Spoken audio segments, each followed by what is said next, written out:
Hey everyone, in this session we learn how to create a multi-dimensional array of any size and fill it with a specified value using recursion. This is useful when working with game boards, matrix operations, or simulations. We'll see how JavaScript can handle deep array structures elegantly. Let's get started with the problem.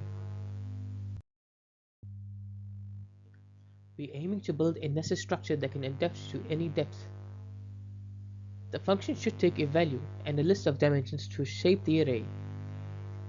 Let's look at how recursion helps us do just that in JavaScript. This function checks if any dimensions remain.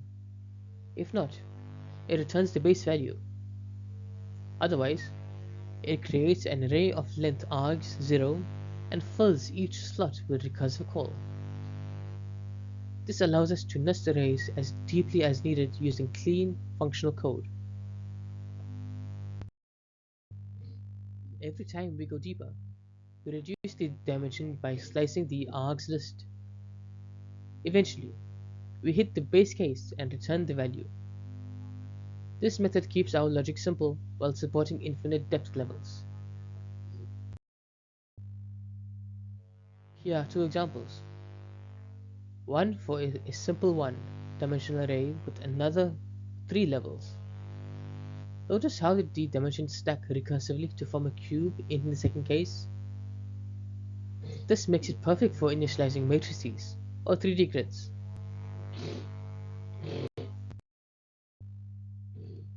Multi-dimensional arrays are everywhere, especially in scientific computing and UI grids. If you're working with 3D simulations or even multi-tab tables, this kind of array structure is a must. It provides a flexible foundation for organizing complex data.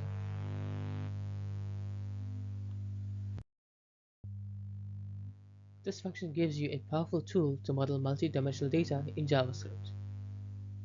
The recursion makes it elegant and reusable. Play with the dimensions and values to build your own data structures. Thanks for watching, and happy coding! Thank you for watching. If you enjoyed this video, please make sure to like, share, and subscribe for more JavaScript tutorials. I'll see you in the next one.